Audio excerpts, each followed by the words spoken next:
Unkarin, Turkin ja Naton käsissä. Nigeria vaatii Suomea puuttumaan tämän miehen, Lahdessa asuvan paikallispoliitikon Simon Ekpan toimintaan. Tässä Simon Ekpa lähettää viestiä Nigeriaan.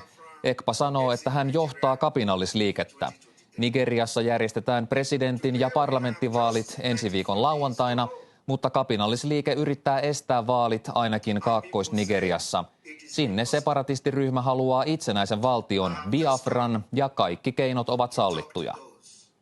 Pidätkö väkivaltaa Nigerian hallintoa vastaan oikeutettuna? Joo, totta kai. Se on niin kuin puolustus. Se on itsepuolustus. Joo, tällä hetkellä minä myös niin johtan niitä asiallisia niin ryhmiä. Ja meillä oli pakko niin järjestää tämmöistä puolustusjoukue.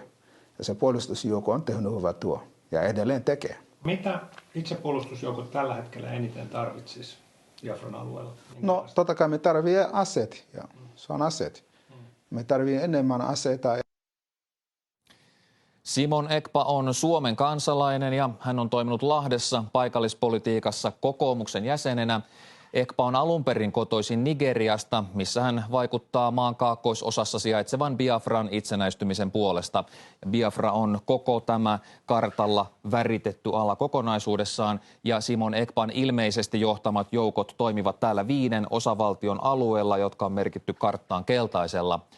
Ekpa sanoo, että hän johtaa myös aseellista toimintaa. Separatisteja on syytetty väkivallasta myös siviilejä vastaan. Tärkein vastarinnan keino ovat Ekpan separatistien nimissä julistamat ulkonaliikkumiskiellot, eli asukkaat komennetaan pysymään kotonaan. Afrikan kirjeenvaihtajamme kävi Nigeriassa katsomassa, miten käskyjä noudatetaan. Täältä Enugussa näyttää maanantai-aamuna, kun pitäisi olla vilkkain viikon alku menossa. Joitakuita ihmisiä on liikkeellä, mutta kaupat ovat suljettuja, koulut ovat suljettuja, pankit ovat suljettuja ja suurin osa ihmisistä täällä noudattaa Suomen Lahdesta annettua kehotusta tai määräystä pysyä kotona.